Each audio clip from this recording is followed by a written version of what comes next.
real quick before we get into this video, I do want to jump to a couple clips, just some random stuff that I've been meaning to put in the videos but I forget.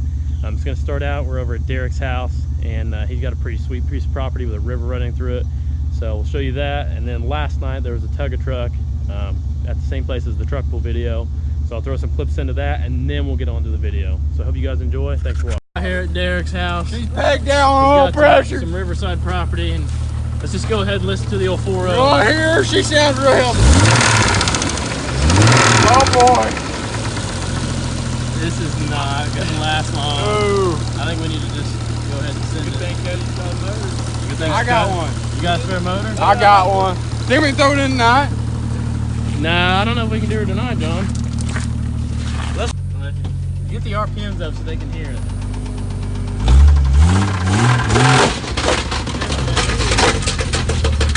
Fucking hole. Oh, it just walked it up. Well, yeah, the Jeep's done. Definitely just went through the pan. Let's see, look under. Yeah, it did go through It went through the pan. Oh yeah. Oh, yeah, you can see it. Good thing Cody's Jeep's on the way. Oh my god.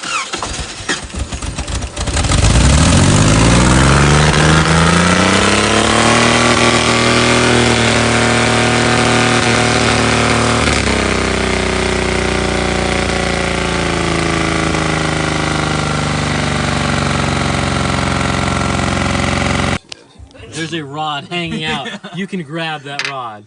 Grab that. Oh, the piston's probably still hooked to it, ain't it? What the fuck?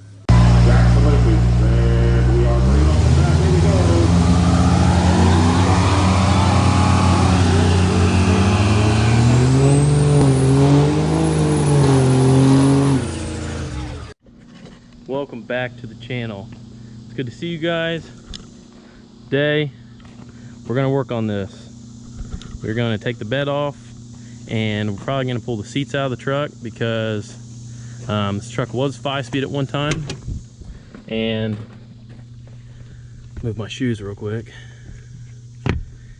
And there's a hole right here, and I need to make a 4-wheel drive shifter.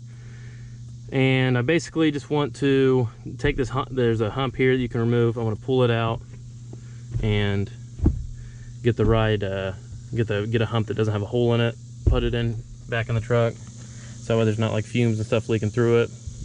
There's a couple small interior things I want to do. Clean this interior up a little bit, just odds and ends, stuff missing everywhere. This stuff's loose. Gotta find like a 12-inch long screw for that. That right there is like a screw going through that. Maybe try to find a new door panel. And I want to take this center console out and put a full center console that goes all the way up to this, so I can make a little bracket to permanently mount this. I want to do something better with these gauges. I may put them in the console. And yeah, there's going to be, we're going to do a lot of work on this winter, guys, and I want to get all that stuff done, and I don't want to be overwhelmed with trying to get it all done. I am going to take the motor out to do a couple things. There's some oil leaks I want to fix. I want to put a new oil pan on it, tappet cover, stuff like that, and I just don't want to get overwhelmed with having to do all that in between. So I'm just trying to do stuff in a good order, and I need to finish this flatbed. So today we're going to work on taking this flatbed off and maybe pull the seats out of it so I can get a hump next week and get that hump put in there. The truck does have some runs in the paint, and I was going to respray the truck again because of that, but I'm going to do my best. I don't want to spend the money again to paint it. So I'm just going to try to see if I can get a buddy over here and we can wet sand this paint and try to clean it up a little bit for next year. I know it's not really that late in the season as far as, you know, like vents and stuff that we could take the truck to, but it's just not really where I want to be, really where I want it to be before I want to take it anywhere. So yeah, there's just some stuff I want to do to it, mainly finishing that flatbed. And I was talking to you guys a little bit about doing some engine upgrades, and I was thinking about building compounds for it, but I really don't want to, just because of the massive workload that's going to take to do them. There's not a kit out there I can buy, and it just cost me probably, I mean, it'd be well over $1,000 to add a S475 on top of that. And yeah, I just The compounds, my little brother Bailey had them on his truck. Obviously you guys have seen that. They would eat up turbos all the time. He put like a couple different center sections on them, and they're harder on the motors. They make power so low in the RPM that it puts stress on everything. It breaks transmission parts. So instead, we're just gonna keep the turbo setup we have and get a upgraded charger. We're gonna stay with the HE351 and go to probably a Taterbilt.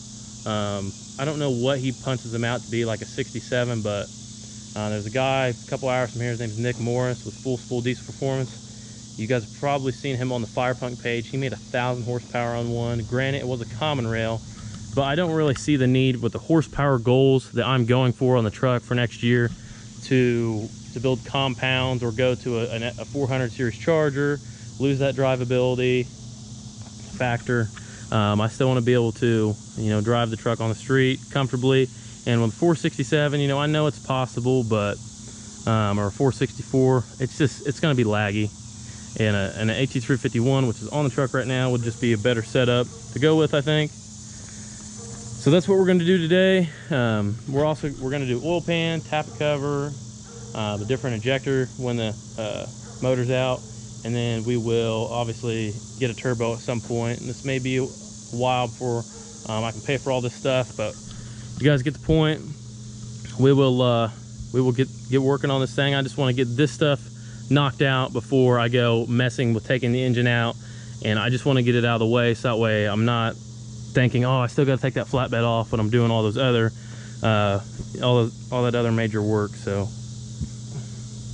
yeah, let's get this thing back here in the garage. And there's some bolts underneath we got to take out. Probably pull the wheels and tires off. I think I have a set over there that I can stick on the truck, see if I can sell these, get like $600-700 out of them. I don't know, they're just really beat up and ball tires. So I also got to make a little bracket deal where this is on a hinge or a slider or something, so that way you can cover that up when you're not using it. So I'll back it on in here and we'll get to working on it.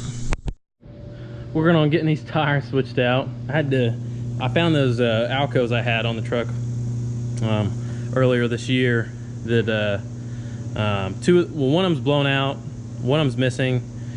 So I had these Duramax wheels, and because I was gonna try to put the Duramax on the back so I can still move the truck around and stuff. But it looks like I'm gonna have to use these on the front because those won't fit over the rear hubs. I go to take this front tire off. I noticed I had a squeak the other day. I haven't really drove it much since then because I heard a squeak, and that's what the squeak is for sure. Told you guys made a couple posts and stuff about just talking about how I was gonna do I want to do the front swap of the 06 and up, put coil buckets on it. Doubt that's gonna happen this winter. It's not 100% necessary really, and there's just a lot of other cool stuff I could do to the truck. I would one day like to get a set of Super Duty axles and powder coat them and stuff, make it super blingy, but we're just not there yet, and that's not really where my interest is. So I'll get these tires switched out, and then we'll start working on taking the bed off. All right, we got the fuel filler neck out. We got the blown out tire put on here. Now I got all these wheels on just so I can move around the driveway, and I ended up not having enough wheels and tires to obviously have a full set that it can roll on. So I put this blown out one on it. Hopefully it doesn't tear up my concrete whenever I pull out of here and park it. I just have 4 bolts left. There's a bolt right there up front, and then on the other side I'm going to pop those out and I can lift the bed off. Don't know if I'm going to be able to do that right now because it's just me by myself here right now. And yeah, this bed, I took it off one time with the cherry picker without the headache rack on it, and it was like doable, but it was sketchy. And that plate right there weighs a lot. I mean, this is 1/4 inch steel right here. This is 1/4. I don't really know. I might attempt it. Hopefully I don't hurt myself trying to do this, but I don't know. I got the taillights popped out. They obviously just pop out of there. Get those out just like that. Got those hanging. So yeah, this thing's pretty much ready. Other than I'll get the bolts out, and then it'll be ready to just lift off and I can get it finally finished up, finally get it painted, and we will go from there. Well, I have now confirmed the straps I have are not strong enough to lift the bed off. It is just too heavy now. I'm going to need some help. Before I can get this thing off, I'm trying to think of some way that I could drive out from under it, but I just really don't think it's going to be possible without like 6 people to simply lift this heavy thing off so we can finish doing what we got to do on it. So I'm probably going to jump up here into the cab and start working on it a little bit. I do have a couple pieces we'll put on. I got some felching, or I think that's what it's called, felching. We'll see if we can find some screws for these door panels, and then put this weather stripping I have. I still have to get it for the back here. I just been driving with it like that, just being honest with you guys. But see if we can fix this. This door panel absolutely drives me insane. It's just all loose and shit while I'm driving. I can't stand it. So I'm gonna try to clean some of this up and see if we can get that carpet pulled back. I'm gonna try to take this center console out separate. Just take it out and then try to go to a junkyard or see what I can do to find the correct piece. Or not the correct piece, but just a piece to, you know, something to take place of this armrest and cover up that hole and everything, that I can build something cool out of. The 11 and up Ford center consoles look perfect. They're like $700. So hopefully I can get lucky and come across one on a really good deal. But if not, we'll just see what we can find to put in the truck. It looks good, looks decent, and yeah.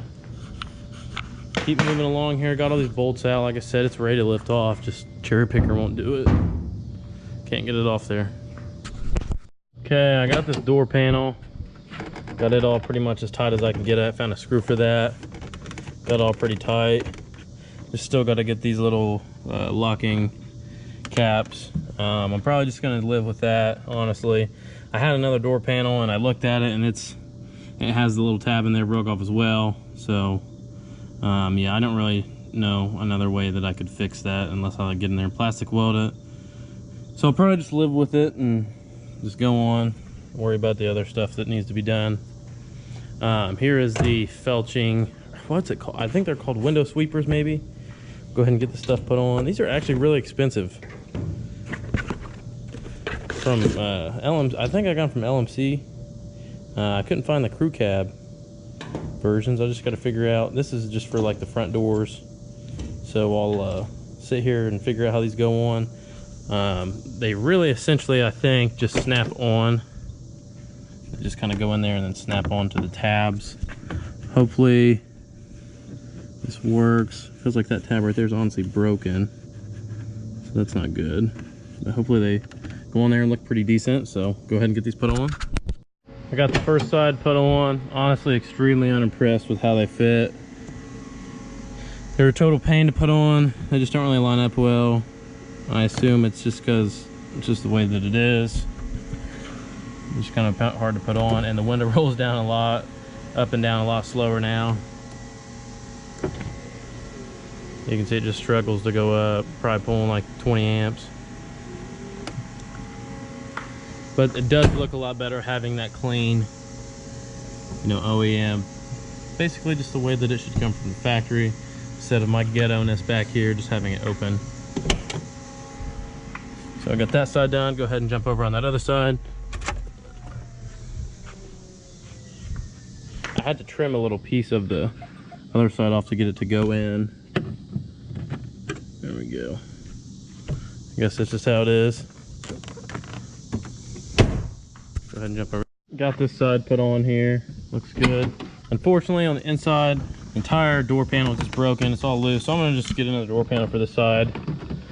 I'm also having problems with this window right here, not rolling all the way. It rolls all the way up, but there's something I can tell in this window mechanism that it kind of drops down a little bit in the back. So I'm gonna have to address that. So yeah, that, and then the hole in the floor, and the center console, and then that's pretty much all I'm gonna do with the interior.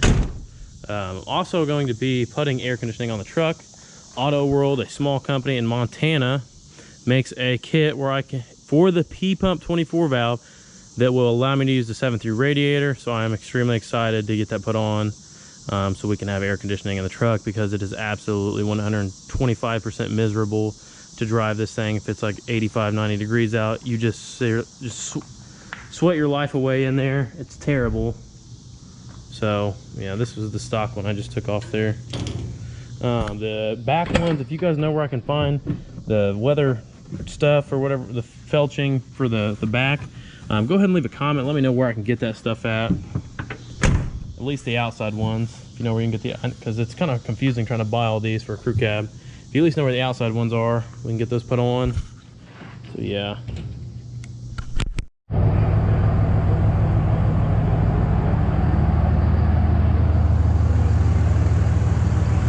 Bailey did that, but got the flatbed off there. No one got hurt somehow. That was sketchy. I do have to throw a cab mount in this thing as well. One of the cab mounts is completely blown out. I don't really know if it's because I got a flat tire over here and the frame's tweaked.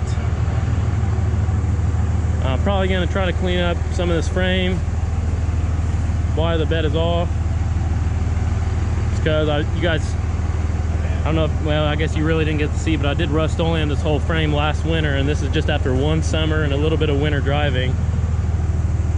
Already chipping off, so go ahead and get this thing put somewhere and start to welding on it. A little fresh black paint job on it, and that's gonna be that. So I'll just wire wheel the top of it. As you guys know, I already painted the underside of it before I put it on the truck, and that was probably a good idea because it would be an absolute nightmare to wire wheel the underside of this. So it's already painted down there. It's got to do the top. And then as far as this hole here goes for the gooseneck plate, I was gonna build something with hinges, but I have honestly no really desire to mess with that. I'll just leave it open, and I'm gonna put trim on the inside to kind of clean it up a little bit. And that's all I'm going to do to this thing. I'm gonna paint it and then put it back on the truck, and we won't worry about it anymore, and we'll consider the flatbed done. Well, that's pretty much gonna wrap up this video.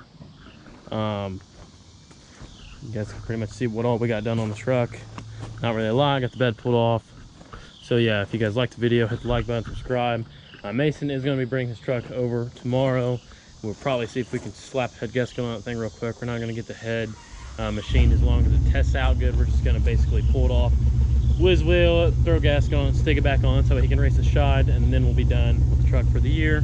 So yeah, if you guys liked the video, hit that like button, subscribe, and we will see you guys on the next one.